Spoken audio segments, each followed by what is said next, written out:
Hello, everyone. It's so lovely to have you here today. Thank you all already for popping in the chat where you've been watching from. I've seen folks in Spain, I've seen people in New York City, seen folks in Devon, Manchester, Burnley, St. Ives, the west of Ireland. The list goes on.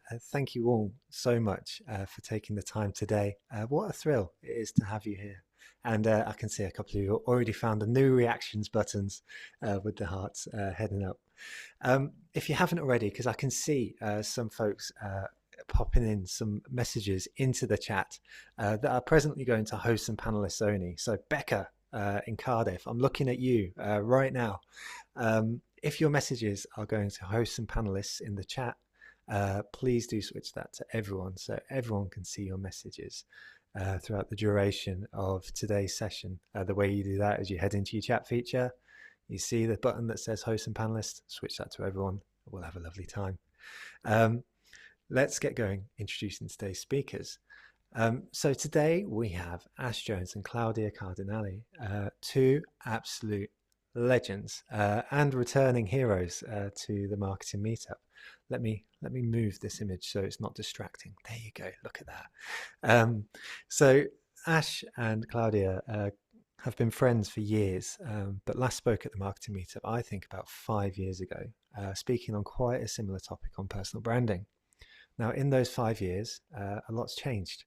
And so it's great to revisit this topic, probably in a space where we're all recognizing that personal brand might give us the ick as a term, but is actually still increasingly important.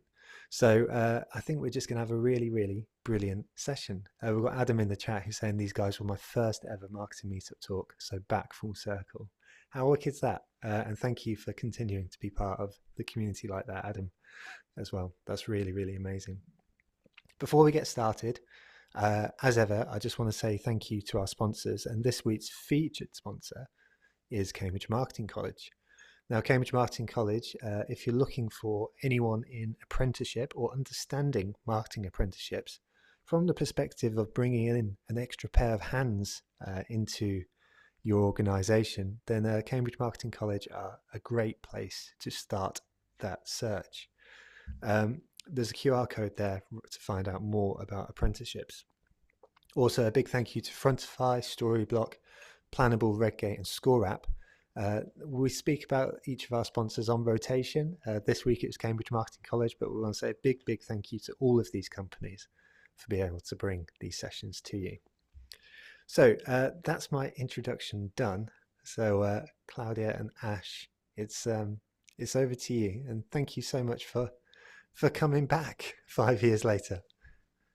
Our pleasure. Thank you so much. God, there's really people from all over the world here, so thanks for making Great Influence global. Yeah, just to check, can everyone see our slides and can everyone hear us okay? We couldn't actually see if you can or can't, so got your slides. Yeah, perfect. Okay, amazing. First, I'd say if anyone has, we're going to do like 15 minutes at the end, hopefully a bit longer in terms of questions around personal brand. And I think everyone has interesting questions on it. So if there's anything that you're thinking that you'd like us to maybe touch on at some point, drop it in the chat and we'll make sure that we're on top of things. But yes, welcome to our step-by-step guide to building a personal brand. We'll start with, I guess, personal branding as a space. I feel like it's very interesting time to work in personal branding. It has been actually interesting from the start since I joined back in 2020. But for us, I think there's so much advice out there. There's so many kind of like different niches, different ways people are looking at it. Like when we were thinking about how we talk about this to everyone, we were thinking, how do we maybe approach it in a bit of a different way? And I think maybe like try and broaden people's perspectives on it, and again like help everyone understand it as an industry as much as anything else, because I think like people are definitely starting to understand it more, but for us it's like, how do we translate that and make it into something that's like really actionable that people can use on like a day-to-day. So when we were thinking about it, I don't know if anyone's read this book, but if you have, for me it's a really good example of kind of like taking things that are happening in your life and transferring them into something else. So the kind of like plot of this is like three people meet at college and they're super interested in video games and they end up building this company, and it's how they bring elements of their lives into the game. And when we were thinking about personal branding and how we kind of do that, like this is what kept popping up in my head in particular. So we've kind of thought about how we see personal branding as a bit of a game. Yeah, and I'd just add into that as well. I think we were talking about this earlier, how for me, personal branding, there's an element of it that's for everyone from a professional sense, in terms of your career or job or whatever you're doing, whether you're a freelancer, a founder, the world's biggest CEO, it doesn't matter who you are, but in a professional sense, there's elements of it that you can take and apply to you. And I think part of the issue with the idea of personal branding is that people look at it in quite a limited way and therefore go, it's not for me, because they go, oh, I don't want to, I'm not the kind of person that would speak on stage, therefore personal branding isn't for me, or I'm not the kind of person that would do video content, so therefore personal branding isn't for me. And kind of the way that we think about it is instead thinking, what are the opportunities that I need to create professionally to help me get ahead in some way, shape, or form? And then once I'm clear on those, it's you can leverage elements of personal branding to achieve those opportunities and outcomes, so to speak. So as with any game, we've got a few terms of the game to begin with.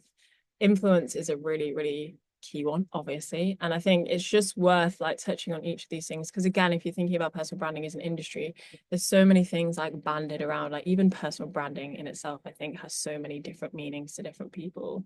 And for us, like we always come back to the conscious and intentional effort to build your network and reputation, and anything beyond that that's around like fame, followers, kind of like fame for fame's sake, like isn't what we're trying to do here. Like to Ash's point, we're trying to think about how we increase opportunity, and then just things like credibility is always banded about, authority, authentic in particular is one that I hear so often. Like I want my brand to be authentic. For me, that just literally means in its simplest form, not fake.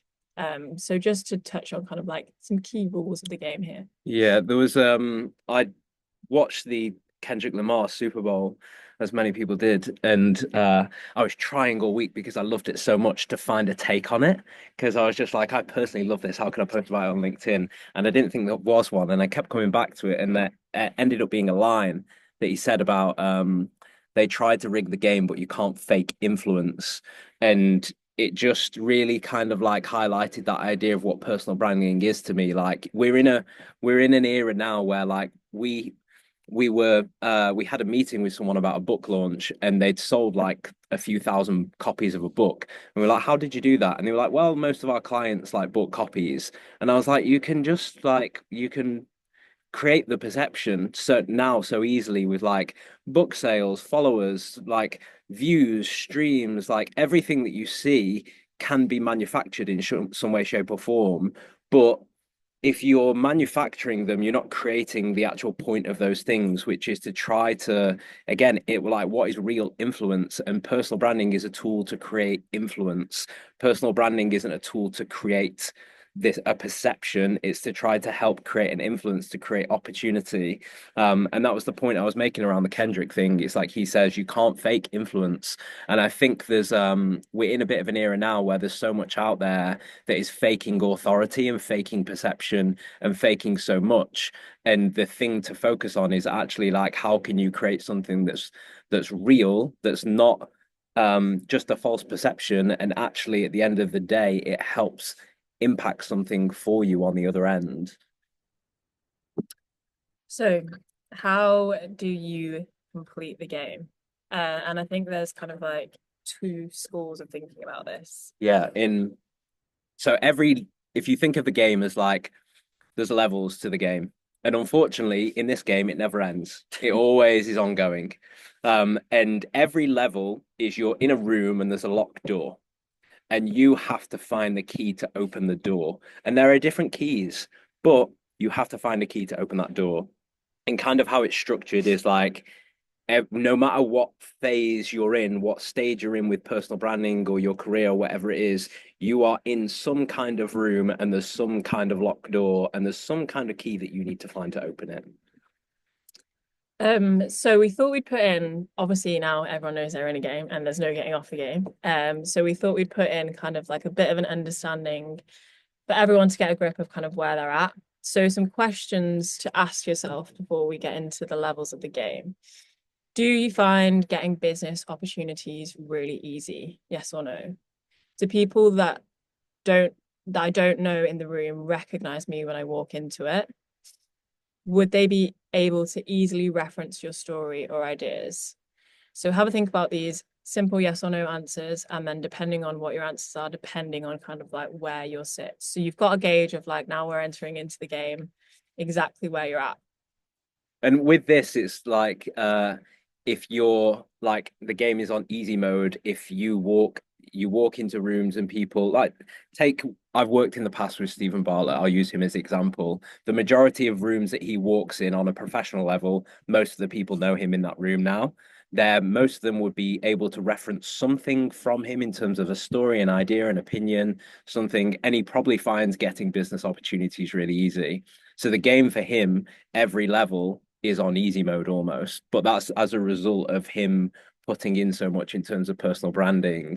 And I think everyone for the first one, do I find getting business opportunities really easy? And I think of like myself in this, in that I would say that I maybe might be playing the game on medium mode at this point, but I still find getting business opportunities not relatively easy. So there's things that I could do to, again, like the rooms that I'm in, to find a key that opens the door easier that I'm not doing right now. And that's kind of the concept of it. Like everyone is in those situations where we need to unlock some kind of door to help us get to the next stage. So hopefully everyone has a bit of a gauge of where they're at. Next thing to think about, obviously, is selecting your player for the game. But I'll let you. Yeah, so there's a bunch of different types of player you could be, and I think the idea of like a player is it makes it easier for you to show up in the first place if you've got a bit of a guide of the kind of person you're trying to be. The one of the things that you hear a lot with personal brand is like, I don't know how to show up online, or I don't know what to say. And I think there's a bunch of different routes that people can take that can make it quite easy. And within the like marketing space, especially, these are probably four that are quite applicable. So you've got like the storyteller, and this is somebody who's good at telling their own story, where they've come from, what they've overcome, all those kinds of things. The classic hero arc kind of thing. The curator is everywhere in marketing, from my point of view. It's the person that like posts the latest brand campaigns. That's a curator. Like they might give their opinion on top, they might just create them for other people. The documenter is somebody who like documents what they're doing. Like I'm actually doing an element of this at the minute on my own LinkedIn, where I'm in London.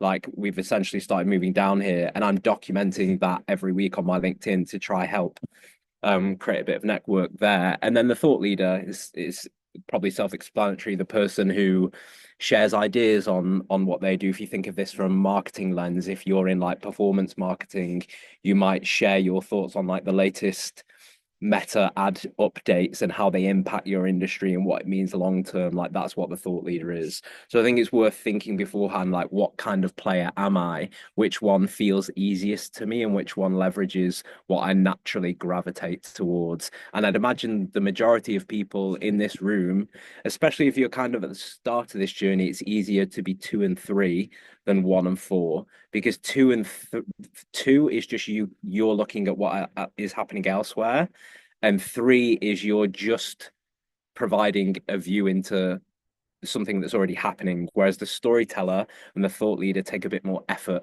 up front. So yeah, choose your player wisely. I think the thing with this as well that is really helpful is like when you sit down, let's say, and you've decided to build your personal brand one day, like you're staring into an abyss a lot of the time, and it's really hard to kind of like get a bit of a handle on the direction that you want to go in. Like where to start is a major like challenge that I think people have initially, and like looking at it like this and like a bit of a process just gives you a bit of a foothold, so you're not like sat there thinking like, oh my god, what do I want my personal brand to be like. Essentially what we're trying to do is like create barriers that make it easier for you to think and figure it out as you go. So level 1 is all about doing the dance, and I don't think you can enter into any other level until you've been through this phase. And I guess using myself as a bit of an example, like right now, I've been posting on LinkedIn for 4, maybe 5 years, and I feel really confident with doing that. And I'm now trying to transfer that onto another platform, which is Instagram. I know how to do it. I've got the resources, I've got the ideas, but for me, the biggest barrier is confidence. And like I've created a page, I've posted a couple of things, I've set myself some goals, some targets, some of them I've kept, some of them I haven't. And for me, like the whole like thinking around it, like the biggest challenge, the biggest block is like that confidence piece. And every single person we've ever worked with at great influence, whether it's like Premier League football player or founder of like multi-million-pound business, global corporate leader, whatever it is, at some point or another, all of them, pretty much without exception, have had the thought or voice to us like, is anyone going to care what I think? And I think the second that you start to engage with that, you're kind of like, you're going down a one-way track, and you almost have to at this point like put that to a side. And I think a really kind of like easy way for me to get around this in theory is thinking, what are the opportunities that I want to drive for myself, and is the fear of kind of striking out worth that? And I think the second that you start to engage in that conversation, it makes this phase a little bit easier. But I think everyone has to go through this. And then if we're thinking about like cheat codes, how do you get around this thinking? For me, again, it kind of goes back into that staring into the abyss moment of like, you lying your outfit out the night before means you're not sat the next morning thinking like, I need to think of an idea, I need to think of something to do. Like everything's kind of like pre-planned. You've already got something there, so you're not relying on like immediacy to figure something out. I think the other part of it is like the harder you work, the easier it gets. And I think the more that you get yourself into the routine, the more you get yourself into the habit, the easier this phase becomes, because you're looking at it in incremental steps rather than thinking like, oh, okay, I need to reach 1 million people. You think I just need to show up. And I think taking that pressure off yourself makes it a lot easier. And then I think a major one that I think a lot of people would benefit from is like, find someone to do the dance with you. If you know that there's someone else close to you or in your industry, or who's thinking about kind of like taking the steps into like publishing their ideas to the world, whatever format that's in, I think it's really, really helpful to have someone that A, keeps you accountable, but also B, can be a bit of a soundboard to your ideas. Yeah, we had this. Me and Cloud did we had a group chat. I don't know why, given it was just us two. But we had a group chat where it was like we made a commitment to post every single day, and if one of we had a forfeit. Yeah, if one of us missed it, we had to send the other £30. Yeah, God. Yeah, I got rich. Some debts. So yeah, it's good to have that like accountability with someone else. I think especially if you're starting off, yeah, finding a community is quite common. You find, I've had it when I worked at Social Chain. We had a little group chat of maybe 6 or 7 people who were all trying to figure out like what should we post on LinkedIn, and we were giving feedback to each other's ideas.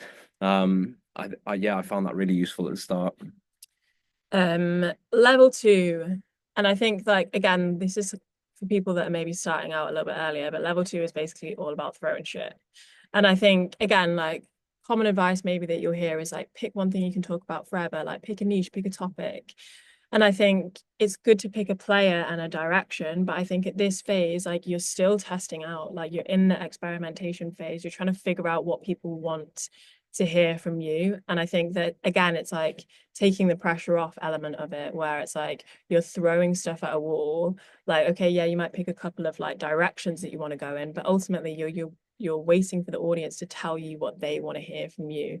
What do they value from you? And then if we're thinking about a couple of cheat codes, you have unlimited darts. Like no one's going to say stop talking about that thing. You're waiting for feedback from maybe people to tell you that it's not the right thing, but you can go again and you can go again and you can try another platform and you can try something else. And again, I think it's like that reframing thing of like, take the pressure off yourself. The best thing about social in particular is that it's old news the next day and you can just start afresh. And then again, I think it's really helpful if we're thinking about just like narrowing in the barriers to make it easier for yourself. For me, there's like 3 really key buckets, like your industry knowledge bucket. So if we're using kind of like personal branding, it's like the theories, the principles, the facts, I guess, that I believe to be true. And then the second bucket is like the advocate bucket. So who can I be an advocate for? Which group of people do I really want to champion? So again, if we're thinking about personal branding, for me, that would be the employee. So how do I speak to them as kind of like en masse? Like, how do I really champion for that group of people? And then the final one is like the activity bucket. Like, what am I actually doing in that space? Like, what can I talk about that is like an actual event or something that I've done? And again, it's just like you're bringing in the parameters. So you're not starting from up here staring into the abyss. Like, you have a bit of a foothold to go off. And then the next one is like you gain more points by having fun. Essentially what we're thinking about, if personal branding is like 10-20 year lifelong investment, like you physically cannot sustain it, I don't think, especially at this phase, if you're not actually enjoying the process. And again, it's like getting other people involved, like creating that discussion. Like for me, it has been a really enjoyable thing to do for myself and also for other people, because like you're trading in ideas, you're trading in conversation and like interesting bits that you can connect the dots with. And I think that's like such a cool thing to be able to do. And then the final one, like the earlier you see yourself as a creator, the better. And again, it's like that reframing piece. But I think this is just like a mindset thing more than anything else. Like you have to essentially become like a publisher of ideas constantly. And I think the earlier that you kind of like get on board with that mind frame, the better. It's such a hard switch to make as well. Like Yeah, I it's know, not easy. Sorry, yeah, that was a caveat. yeah. First, it takes a lot of time, but you do have to always try to keep it front of mind. And I think the point about having fun, like I referenced the Kendrick Lamar post earlier, and it's like that's the perfect blend for me of like I loved that thing and I was thinking about it all week just from me personally, and then I brought that into my professional life, and it was like doing that post to me was fun, like figuring out that point was fun. And then the comments were all like I could feel it hit a good note with people, and people have also been watching the thing. So yeah, I think the more that you can have fun with it and bring a bit of what you're actually passionate about, I think that's how you have fun with it. Is like, are you actually passionate about the things you're speaking about? Tends to mean that the process is fun rather than a chore. Which is the long-term goal. Um, Level 3 is all about building a small village. And again, if we're thinking about like trying to reach people en masse, like the best advice I could give is like start really small, like pick a few people that you're very like core target audience and speak consistently and directly to those people. So a couple of cheat codes for this level, like give provisions, don't take them. I weirdly had a conversation this morning with someone who's like trying to make the next step in their career and thinking about like, I know all these things and I'm really interested in these things and I have a lot of knowledge and information, but like, I don't want to give it all away for free. And I think that's really the wrong mindset to be in, because like Ash always says, like, you can say all the things and it doesn't mean anyone's ever going to do them. Like it's a completely different skill. And I think it's really, really valuable to like give people like value in itself. And don't take them straight away. Like again, if you're thinking like long game, which I think this whole thing is long game, don't start taking straight away after that. Like any small village, you should spend time nurturing your guests. So when people are paying attention to your content, like don't forget them. Again, I think a major thing in terms of like publishing is like the mindset immediately goes to like, how do I reach as many people as possible? Whereas the reality is like you're trying to keep it small in the beginning. Like for us, we're always thinking about like how you reach a really core audience of key people that you actually need to speak to, rather than like hundreds and thousands that are maybe not relevant for what you're trying to achieve for yourself or for your business. Do you know what's interesting on this point is like a few people that I know of that have done really well in this space, personal branding. And actually, in hindsight, I did this at the start as well, is like nurtured a lot more than I do now. And when I worked with Steve Bartlett, he at the start, it would be very common for someone to DM him and him like send them a 15-minute voice note in a DM of like, hey mate, here's some advice, da da da da. And he'd just repeatedly do that over time. And someone came up to me recently and was like, oh, you probably don't remember, but you sent me like we DM'd 5 years ago, and he showed me the DM and he was asking for like personal brand advice, and I sent him like literally a 20-minute voice note of my advice, like don't build a personal brand, like do these things, da da da da da. And like it, I look back then and how I was operating was like if somebody even showed the slightest bit of interest in what I was talking about, I went way over the top in giving them as much as I could in terms of advice or anything like that. And I got that from Steve because he would do the same in the first year. Obviously, now it's probably impossible for him to do due to the size of his audience. But in those early days, and I think a couple of people that I've seen as well that have done really well the first year, they actually just focus on like the 5, 10, 15 people that are interested, and they go way over the top in terms of trying to engage with them, build a relationship with them, give them as much as they can. It kind of goes back to the first point as well of like give provisions and don't take them. I think another really important point to consider on this is like visibility. Like Mm. I think in terms of like psychologically thinking, like if you're consistently visible in someone's feed or at events or popping up like here, there, and everywhere, like they equate that to success. Yeah, it's a very, very bizarre. I'd love to understand the psychology behind it if anyone in here has a psychology degree. But just by showing up online, people assume that business is going really well. It's a weird phenomenon. And I think again, it's like you can leverage it where you want people to think that you're doing well and things are going on because it helps create opportunities. And you don't even have to talk about what you're doing, how things are going, but just by being consistently visible in some way, shape, or form, people perceive that to be like, it looks like there's so much going on and things are going really well. And then the final one for this is like pick a group of people you want to side with and make it obvious you're on their team. Kind of speaks for itself, but I think the thing to think about with this, especially at this phase in kind of like the game, is like you're trying to get people on board.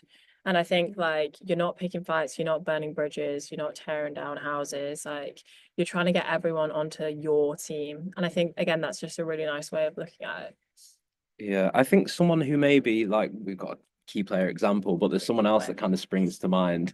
I think someone like Dave Harland, who's done a lot with the marketing meetup before, if anyone's aware of him, he's somebody who I think did that idea of like he found a group of people and was in with them, and then because he did that so well, it gave they essentially put him on a platform and they put him on a stage rather than him putting himself there.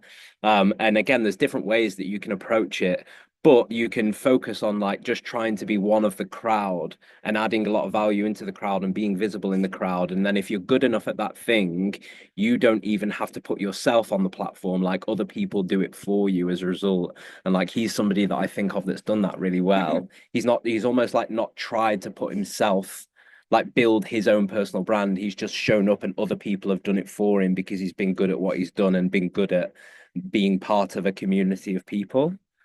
So we've got a bit of a key player example here. Sophie Miller is a great village keeper. And I think there's a few reasons for this. Like one of them is visibility. Like she's always in my feed. I see her pop up all the time. So in my head, I'm thinking, oh, she's got a lot going on. I couldn't immediately tell you what those things are, but I know there's a lot going on.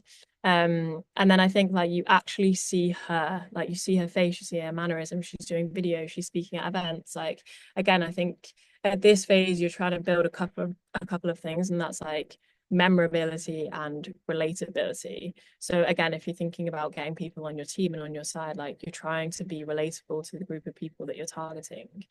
And she speaks in the same language as her audience. Got a couple of examples of posts here, and again, it's like Pretty Little Marketer is like young marketing community, and I think it's in those micro moments that you can really tell how much someone cares about their village keeping. Because even things like this, like the little meme on the left here, it's like Hello Kitty, like that's such a minor thing. Like there's a million memes that I've seen like that, but she specifically picked this one, and I think like you have to be paying attention to those like micro details if you're thinking about like long-term impact to a very specific group of people. And then again on the right here, like she's showing up at events, it's like consistently themed around like the audience that she's trying to target. We couldn't really have done this without mentioning ChatGPT in some way. And I think that for me, it's like a really amazing thing on one hand, but a really frustrating thing at the same time to see like ChatGPT seeping its way into content at the moment. And I think that in my head anyway, maybe people are using it in a little bit the wrong way. And I think that if we're thinking about how to incorporate it into like the process of personal branding and ideation and that kind of thing, like I would think about how you embed it in the journey a lot earlier. So at the moment, it feels like a lot of people are using it to write the actual content. Like for me, as it stands right now, I think there's very few tools that can come close to replicating the actual like caliber of content that you're writing yourself. I think we can get there, but as it stands right now, I'd think about how you can embed ChatGPT like earlier in the process to make that bit easier. So I'd start by thinking about like ideas. So this is something like a bit of a template that I would use. Like I'm trying to build a public profile around this thing. Can you give me a list of 5 of the main key problems and challenges? So the problems and challenges part is really important. So like what are the audience that you're trying to reach experiencing and how do you solve that for them? I've used myself as a bit of an example. Like I'm thinking about the topics around like enhancing your career and employee generated content, like 2 things that I speak about quite often on LinkedIn at the moment. Can you give me a list of 5 of the main key problems or challenges that entrepreneurs and employees, 2 categories of people that I'm trying to target, might face right now with those things? And then if you scroll through my LinkedIn feed, essentially what I've done is like think about each of these problems and how I would solve that using the skills and information that I have right now in terms of personal branding.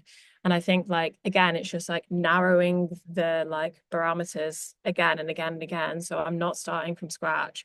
I've got a really clear idea of who I'm trying to speak to and exactly what the problems and challenges those people are facing are. And then I'm giving my advice, I'm nurturing my audience, like I'm being visible consistently.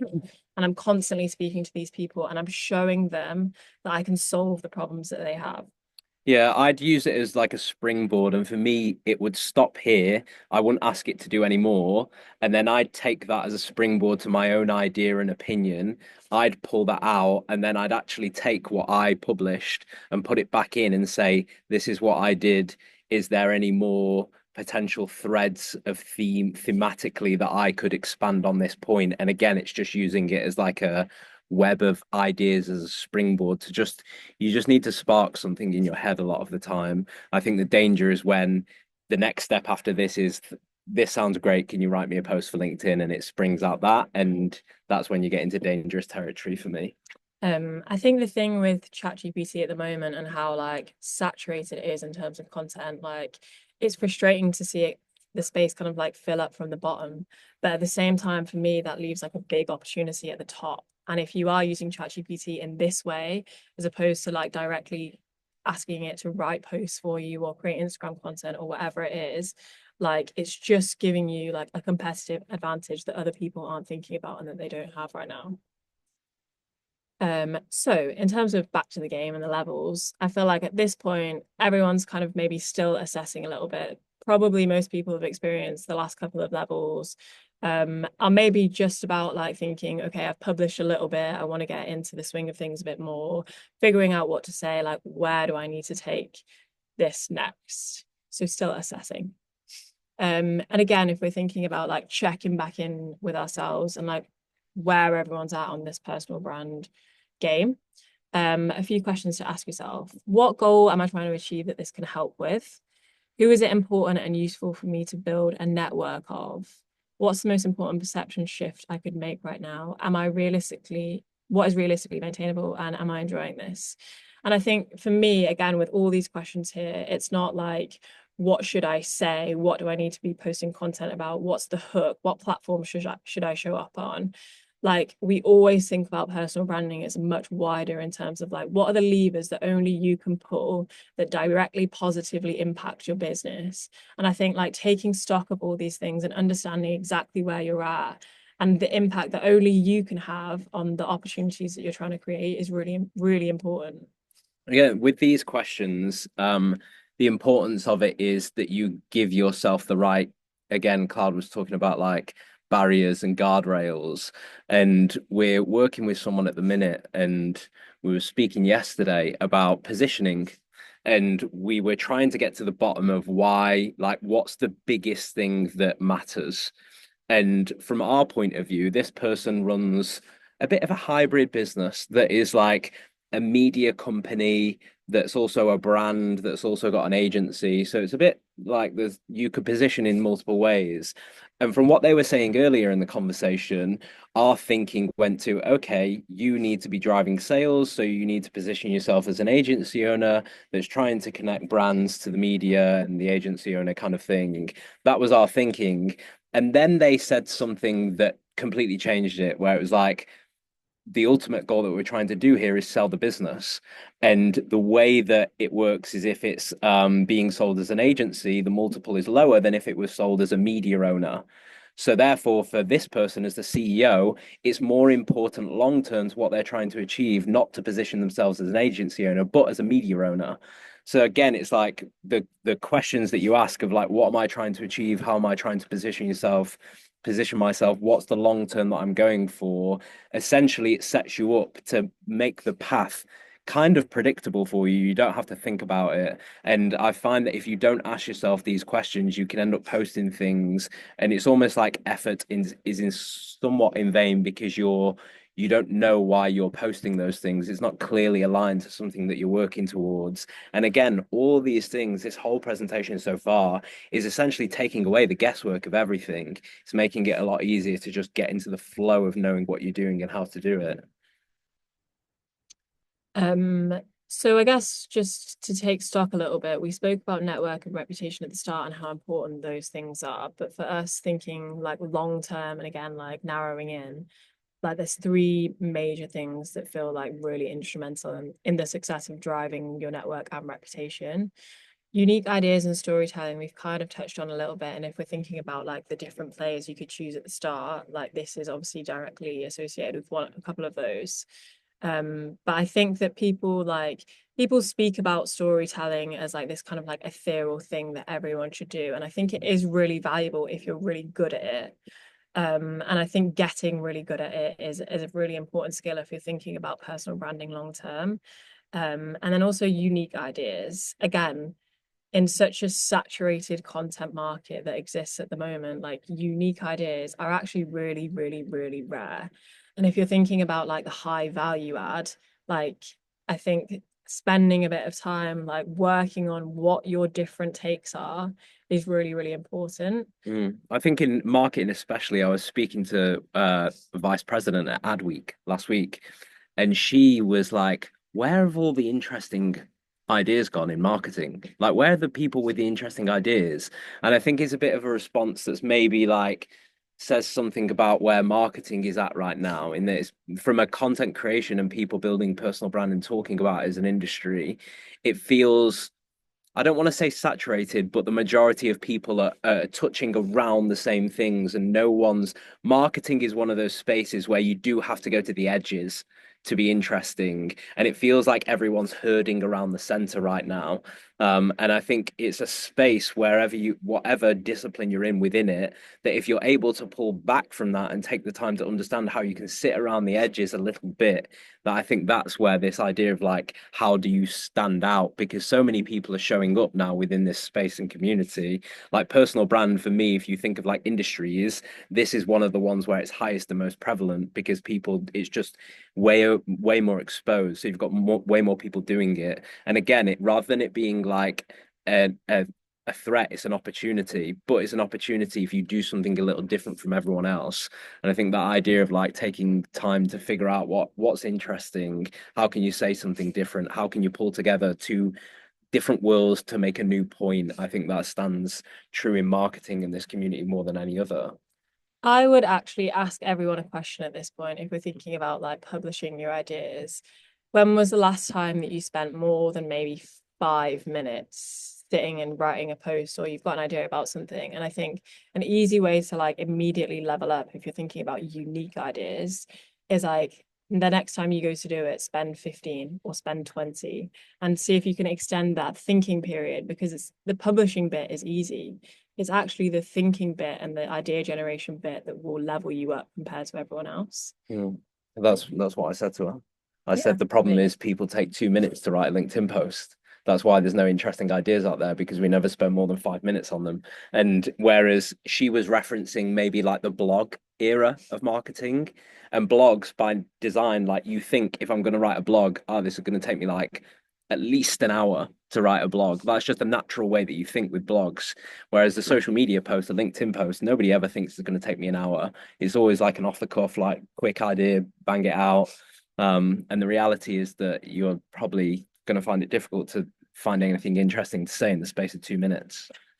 The next thing is like personality. And I think like, again, conflation with personality and being an extrovert. And I don't think that's necessarily the case. Like, I think again with ChatGPT and like easier ways to create content, like there's just a convergence of everyone kind of sounding the same. And I think there is so much value in identifying like what makes you a bit different. And then again with social proof, it's like, how is the world telling everyone else that you're someone to be listened to? Level 4 is all about like owning the spotlight. And I imagine what happens in people's heads when we get to this kind of level is people thinking like, that's scary, or that's daunting, or that's something that I don't want to do. And the spotlight seems like a bit of a scary place. But I think in terms of like generating opportunity for yourself, like you have to start thinking about like how you do get people to pay attention to you. And then a few cheat codes for this level. Create the gap list. So for me, this has been really valuable in my own career, like looking at people that are maybe like 2, 3, 5, 6 steps ahead in terms of the opportunities that they're getting, not how many followers do they have or like where are they showing up, but like what stages are they speaking on, who are they speaking to, how are they getting into the rooms that I want to get into, and like making a really comprehensive list of like the steps that they have taken to get there, and essentially like figuring out how you can do the same. And then I think kind of what we just touched on there, like mixing up your inputs to get different outputs, like what you're consuming, again, is if it's the same as everyone else in your industry, you're going to get the same results. So how do you switch that up? Even thinking about like, I read Tomorrow, which is a book that I referenced at the start, has nothing to do with personal branding, but actually was a really big influence on the talk that we've shared today. So it's again, like, how do you bring different things in and connect the dots? Know your hot takes kind of speaks for itself, but if someone's going to quiz you on your industry, like you have to have an answer. And then the final one, create as many feedback loops as possible. Again, speaks for itself, but I think is really, really, really valuable at this point. Again, in terms of like publishing your ideas and what people find valuable from you and what they're interested in, like how do you create as many of those as possible? The final level is you have to become a signal master. And essentially what we mean by this is like kind of goes back to that social proofing element, is like how do you create as many touch points as possible that the world is telling people that you're someone that's worth listening to. And for me, the major like the place that I would start with this is become an expert in window displays.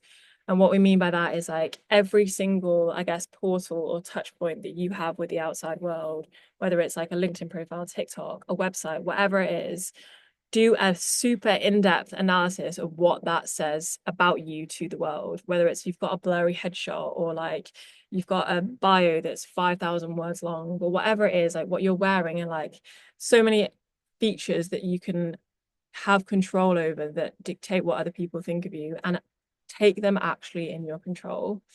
The next one is ask for the signals that you think you deserve. And what I mean by this is if you think that there needs to be an adjustment in the way that people perceive you, ask for it. Whether that's a promotion or whatever it is, like again, it's like thinking about how you bring those things into your control more. A really interesting thing happened to me in the summer actually. So thinking about like I've been posting on LinkedIn for maybe 3 or 4 years. In the summer, 2 things happened. One, my role changed to strategy director from a head of operations role. So that was like a signal to the world that they needed to look at me in a different way because the role that I was doing at Great Influence is different. And the second thing is that I got an awarded top voice by LinkedIn. Again, like a signal to the world that my ideas are maybe worth listening to by some people. And I think that like again being conscious of what those things say is really important in terms of perception and how you can control that. And then the final one is find your yellow jacket.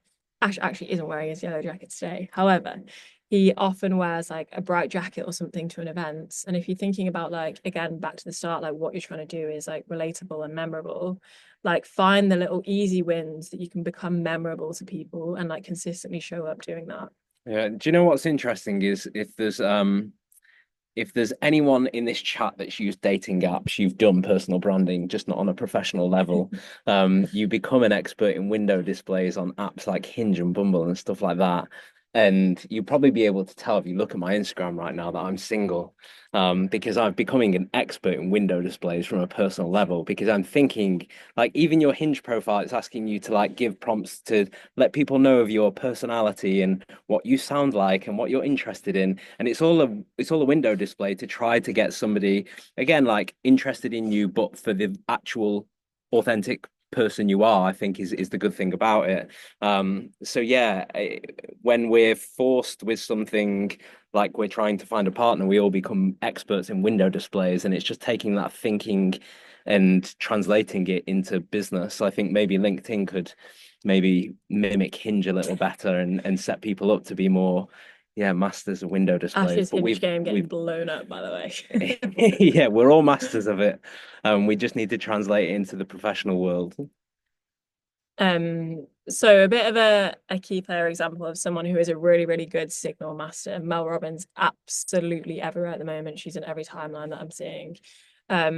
But also this has been a really long game. Like, she published her first book over a decade ago. So if we're thinking about like investment over time, visibility over time, and consistency over time, like, she's a great case in point of doing all these things over a really long like time frame.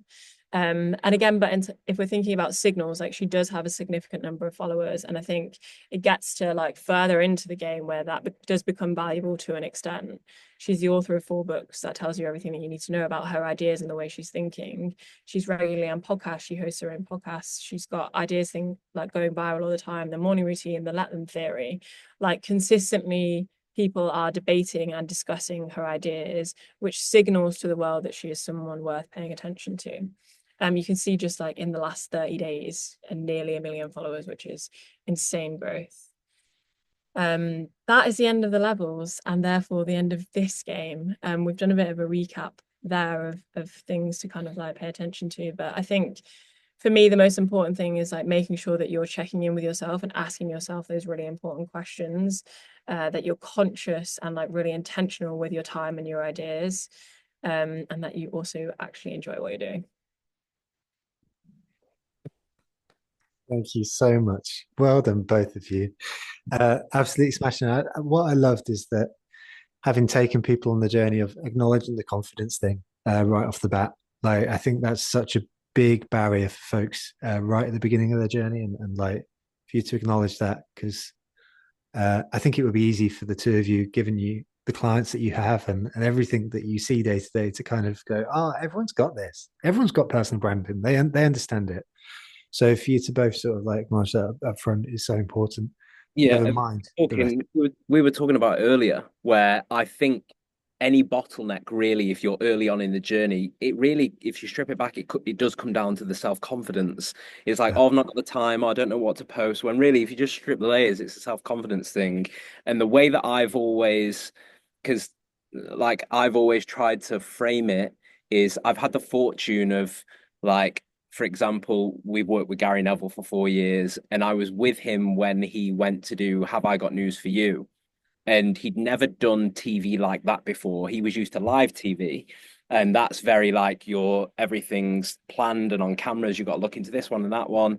And beforehand, he was saying to us like how nervous he was to go do it. And I thought, how bizarre is that? Like, you're on TV every single week for a decade and you're still nervous. And I've been in rooms with people who have like built these huge businesses, and you're like, what have you got to be nervous about? And then they've confided in you that they're nervous about doing this kind of stuff. So mhm, again, it's like I remember that everyone that you see doing this stuff has an element of like uncertainty about doing it, and it never goes away. But the difference is it's like a small group of them feel that and do it anyway, and then the mhm. majority of us feel it and get put off by that. And I think that's the difference. Like, the you only build confidence by doing it. It's like the man in the arena theory. And yeah, for me, it's like the feeling doesn't go away. So you've just got to learn to act regardless of the feeling. For sure. I fully agree. And it may be certainly my personal experience of it. Not that I'm an expert, but my personal experience of it is like sometimes you get over a lump and then you're kind of doing all right for a bit, and then the confidence dips again, and then you have to sort of rebuild again. It's an up and down journey. It's not just like an up and to the right thing, So it's definitely both. The other point which I think was so important to raise, and by the way, we're going to get into the Q&A in just a moment. So folks, if you see a question that you like in the Q&A, please do give it a thumbs up, or feel free to contribute your own, and we'll make sure to get those questions answered.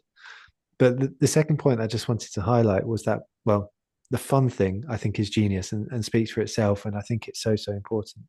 But this point about intentionality, because it's easy to sort of, to use your language, Claudia, to sort of look into the abyss and sort of go, I want to do personal brand, but kind of have some intentionality behind it. Hopefully also takes away some of the first point about confidence, because I know that I need to do this, or I'm working towards a thing. And I find that such an important point, because I don't think that's necessarily one that we think about when it comes to personal brands. So I just wanted to thank you both for raising that, because I think it makes a profound difference to how we approach these things. Shall we get into the Q&A? Yes. Wicked. So the first two questions, the first one comes from Anonymous, and then the second one comes from Tia. Both follow the same theme, which is about personal brands in an employee context. Now, I know that both of you primarily work with founders and stuff like that, but I'd love a take, if you have one, on how to get the fine line between personal branding and your organization's branding. Should I combine my personal brand with my business brand? The next question is, employees, can our personal brands coexist with our business's brand? So there's a lot of questions here about personal brands and them intersecting and interacting with existing businesses. Yeah, I'll go with this in that I was part of an agency called Social Chain for 4 or 5 years. And looking back now, I wish I'd taken advantage of being part of something there was stuff going on, because I at that point didn't do anything because I had nothing to say. Like, I was learning. And I've realized now that it didn't have to be about me at the start. In the first 1, 2, 3, 4, 5 years of you doing this, it doesn't have to be about you. So you can make it about something else, which is actually, for a confidence point of view, it's much easier for it to not be about you at first, because it's quite daunting if it is about you. And I had this opportunity of working at Social Chain, and there was always a lot going on. It was interesting. There's at least things that I could have done on a semi-consistent basis that had nothing to do with me and didn't put me in any kind of uncomfortable position, and just talked about the agency and what we had going on, and documenting the growth of the agency and what was happening. And I just never did any of that. And it's like the one, not that I have regrets, but if I could go back, like, I'd have built a good audience. And I left Social Chain eventually. And when I left, I did my first ever LinkedIn post. And I was like, I've left. I'm looking to meet people.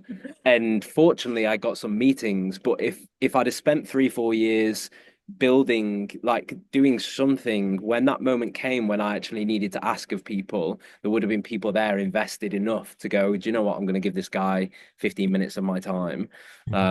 So yeah, that's my point of view on it. I would just quickly say that I think I get this question a lot, and I think it sits in two camps. Like, if you're associated with a really well-known business, I would really leverage the like social proof that business has, and basically like rinse it for all it's worth. Appreciate that, like, maybe people are thinking about taking a bit of a different career direction to the role that they're already in. What I would say to that is like, I'd see it as like a stepping stone. Like, you're still creating a network and reputation for yourself by being in the situation that you're in, and it's like, how do you leverage that to get the max out of it? But I have a lot of thoughts on that, so if they want to message me after, then I can give some advice. Love that. And I guess there's also a selling in thing, which is that a business may look at this and go, they may either see it as a threat, or they may see it as an opportunity, an opportunity to. Art businesses would see it as an opportunity. Absolutely. And so there's that opportunity there to kind of pitch it as such. Let's take the next question from James, because there's 11 open ones and well, 5 minutes remaining in theory. James asks, what are some exercises or thought prompts we could use to start creating a case for our personal brand, figuring out our own identity? James finishes this with any book recommendations, but I'd probably sort of widen it out to that thought about thought prompts and sort of deciding what you'd like to be known for, figuring out your own personal brand, because I guess that speaks to the abyss point. Yeah, I think for me it's always like, where are you at right now, and what could you open up? So I'm going to use myself as the example, where it's like I've been doing this 6 years into great influence, 10 years into personal branding, built a bit of an audience around it, get asked to do bits of speaking every now and then, podcast every now and then. It's not like loads, there's a bit of a foundation there. And I think that I look at the phase that I'm in now and I go, right, okay, I'm here. What is the big step that I could step into if I really went at this? And it's probably things like I should be active on all platforms now, posting content on all of them and experimenting in the way I did with LinkedIn solely for 3, 4, 5 years, doing that across all platforms. It's writing a book. Like those are the things that I should be thinking about a bit longer term now. And how do I generate those things? So again, it's like, what phase are you in right now?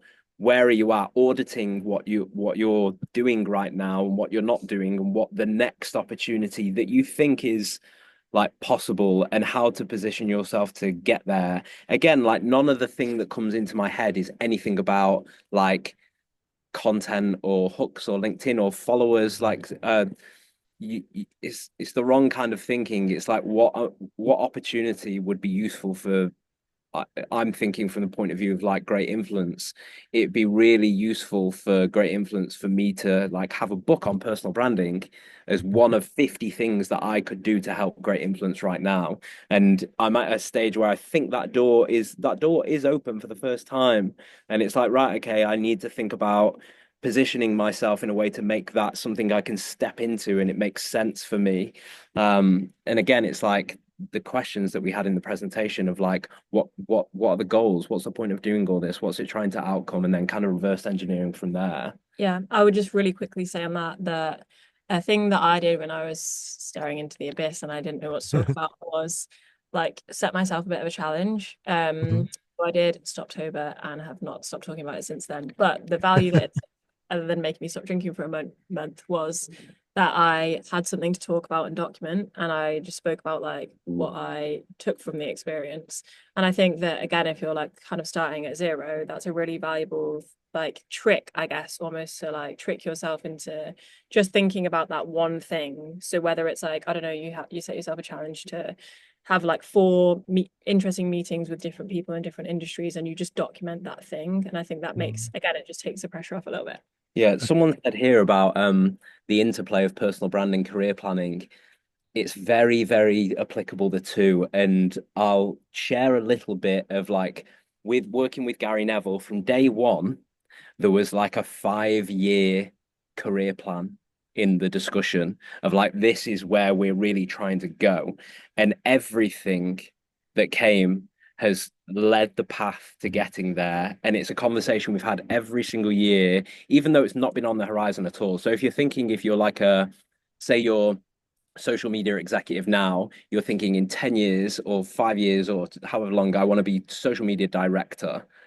What would that person need to be able to have that role? They'd need to have, they probably like the skill and experience to be able to do it.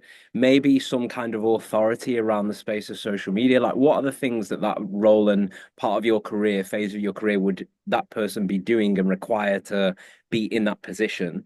And there's an element of that. It's like, don't think of it as personal branding, think of it as career planning and using the tools of personal brand to help achieve the career plan.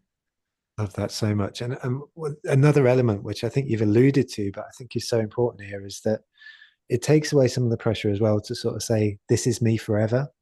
Because like I think sometimes when we sort of speak about stuff like content pillars and all those kind of things, which people have spoken about before, it's sort of saying, I'm going to be known for these three things for the rest of my life. and then that is it. And I Yeah. think sometimes with that, there becomes a fear that, like, I can't speak about anything else, or if that stops serving you, that you can't speak about something else, or I would like to achieve something else, but how do I reposition my whole brand?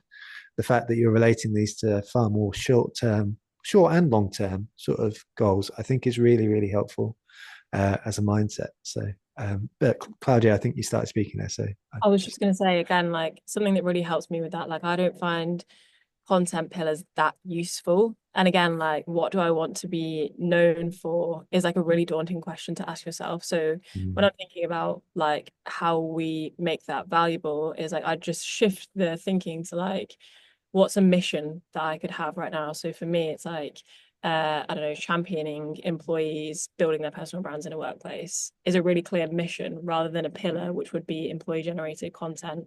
So it's like if I'm helping drive that mission in my content, then it's just, yeah, helpful in terms of reframing. love that so much. And like that is a social media snippet in itself there, because I think that content pillar stuff has been spoken about for so long. I think I've spoken about it too in previous occasions, but to hear that thinking from you, Claudia, is something is really important. So thank you very much. I really appreciate you saying that.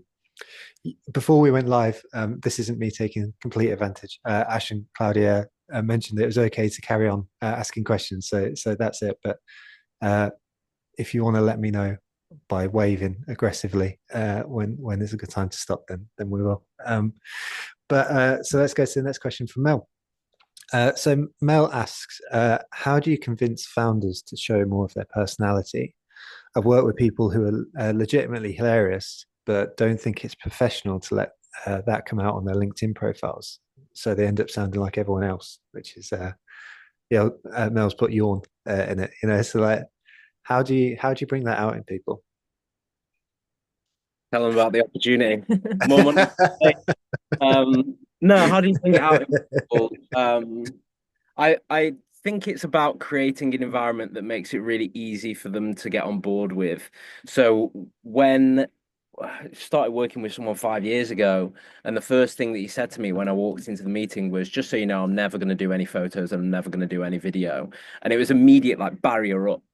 And it's not that that's the aim is getting them to do something in terms of format, whatever. It's just like you see something in them and you're like, this. It's actually how it started with Steve. Is like I went and saw him speak in 2012 and I was like, you're so good at this, why does nobody know about it? And I'd hang out with him and he'd always have these like interesting ideas, and it was like, you should be sharing this, like you need to start a YouTube channel.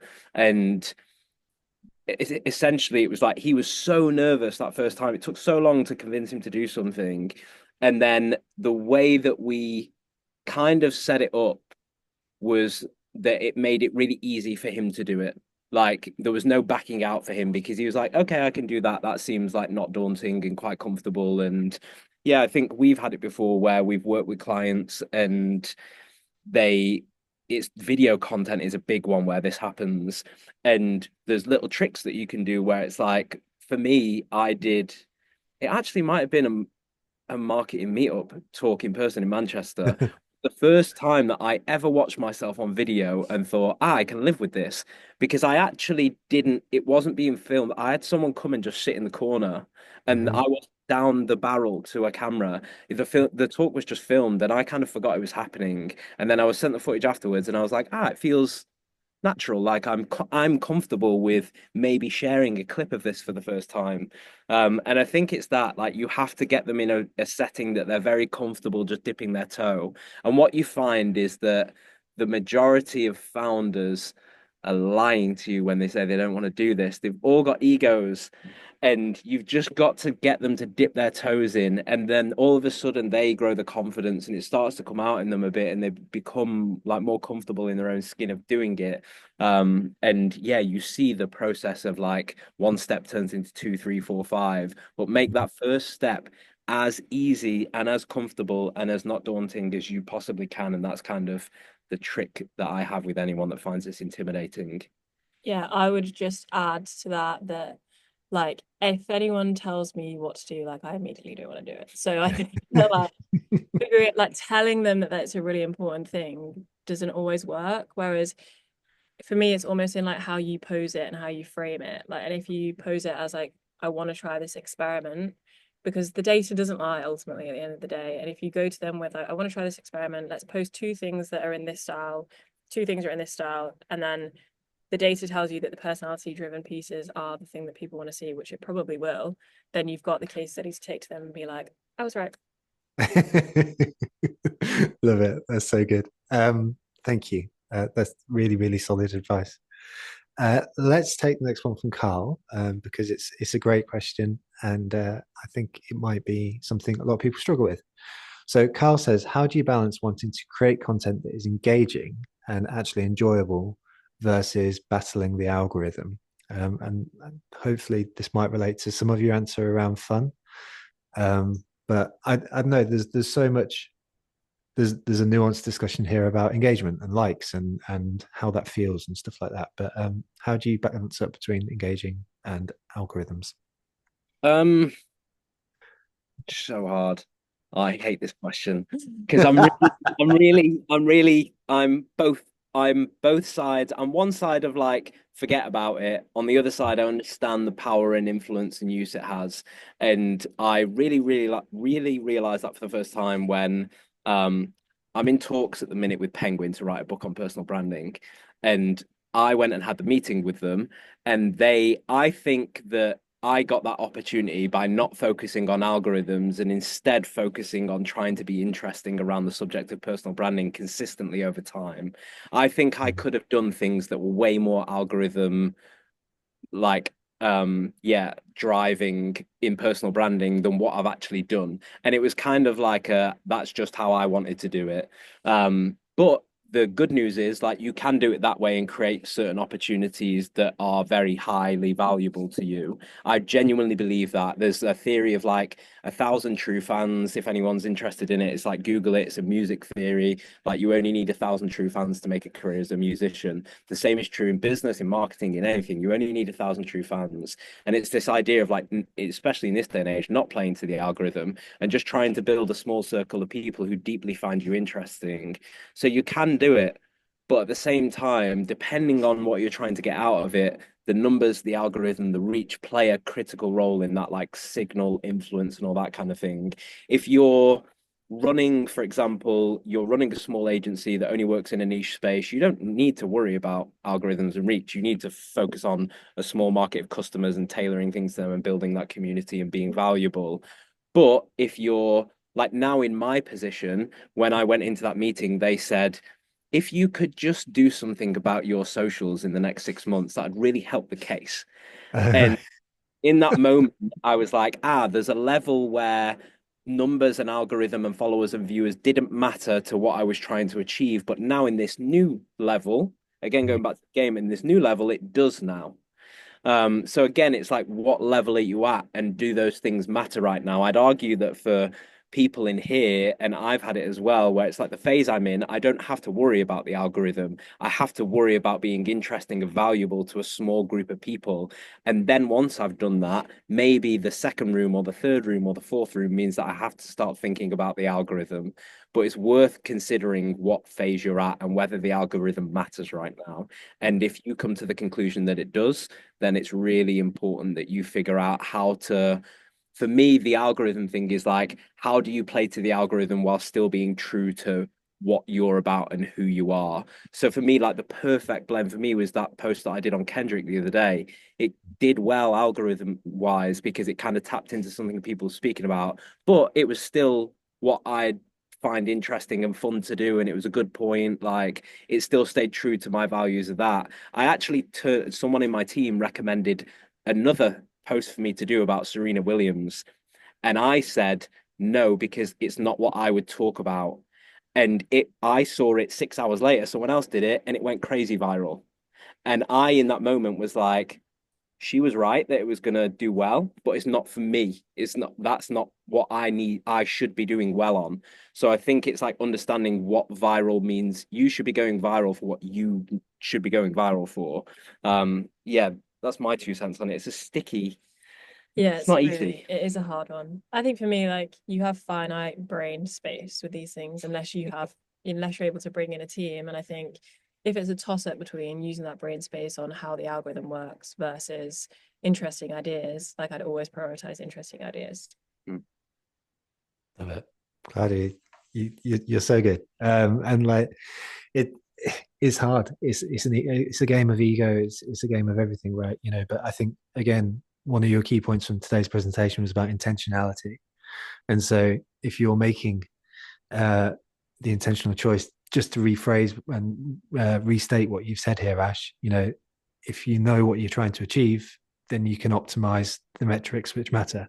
And that is, you know, important. And like trying to take the ego out at that stage is probably easier, I guess, because you know what you're trying to achieve. Um, and I say all this from first-hand experience, not sort of like just theory. Let's take one last question from. Let's take it from Joe Lloyd because Joe contributed to the question earlier on about mixing the player types, but um, I'll take this one instead, which was: can you remember a particular turning point in your own personal branding where you started to see a real difference or impact from what you were saying, posting, or creating? Like, has there been a switching point in your own posting strategies, and what can folks take away from that?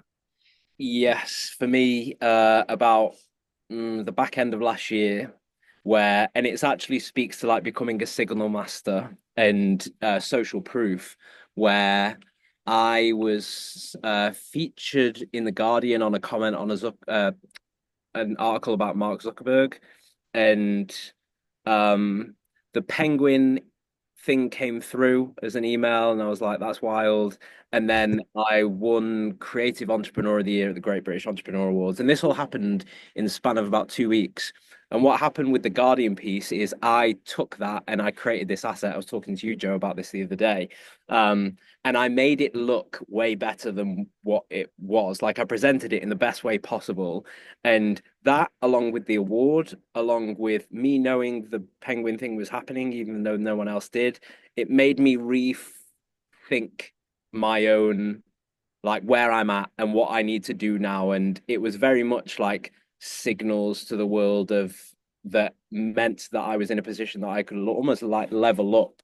And it wasn't me doing it, it was like the world doing it for me. So yeah, I think people underestimate the um I was talking to someone the other day about like, do you get PR? Like, is that thing with personal branding?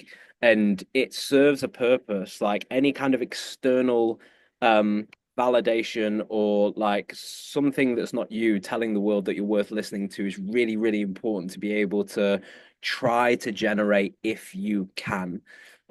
Because it again, it does a job like you can't tell the world how great you are. The world has to tell other people how great you are because if you do it, people don't believe it. But if somebody else does it, it's a psychology thing.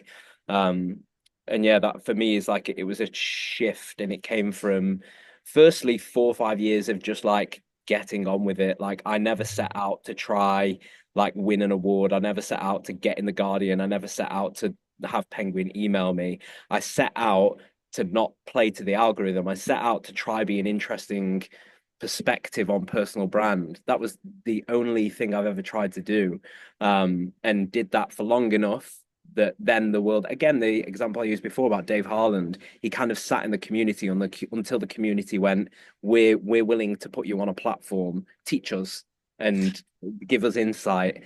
And it's kind of that approach to me, like you do that for long enough, the world starts to do the signals for you, but don't underestimate the power. And in business you have the power as well. If you've got a like say you're running a small business, there's a bit of budget there. Like, do you get PR? If you can invest in it, the odd thing can help serve some kind of, external signaling to the world that can be quite useful. And you get quite a lot of life out of these things as well. So that like Guardian piece, for example, that's going to be pinned to my Instagram profile forever as long as I'm single and trying to date. Trust me on that one. Yeah, you get a lot of life out of these things, and it's worth trying to figure out. You can get them for free. You also can like paid opportunities and things like that. We had it at Social Chain. The first instances of Steve doing public speaking were paid. Social Chain paid for him to be on those stages, but him being on those stages positioned him as a public speaker that then created more opportunity for him to do more of that. So yeah, there's ways that you can like leverage it at first to help you get a step ahead in the service. It's a cycle. I'm trying to think. Well, I started talking about course life crisis when I first started posting on LinkedIn, and gladly I'm not in that situation anymore. I think for me, the biggest, like I've had a few key things that I spoke about over the years. Course life crisis initially when I was going through that phase, shifted to when I became a manager and I essentially like documented that process. But I think the biggest thing for me has probably been in the last 6 months when I've started really intentionally speaking about personal branding, and I identified the things that I feel really confident and comfortable speaking about that I'm really interested in, and the difference that that has made for great influence as a business. And now the people that message me are potential clients, or people that would want me to speak at an event or something like that. And since I've started intentionally talking about that as a thing, it's really helped like what I'm trying to drive. But also I really enjoyed speaking about all the other stuff, and it's definitely said value Yeah, like in my career, I think you've shifted as your like what your career needs of you has changed. Yeah.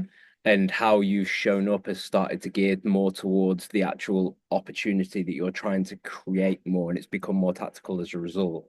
So yeah, again, it's like what phase are you at and what do you need to do in that phase? And for every phase that you've done, you did the thing that you need to do in a sense. Yeah, quarter life crisis, becoming a manager, personal brand. Yeah. Love it.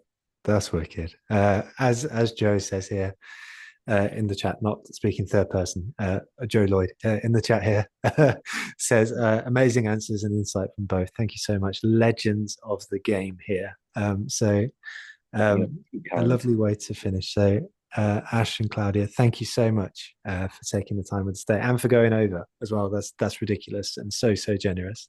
And thank you to the community both for being here, for your questions, for being absolute legends.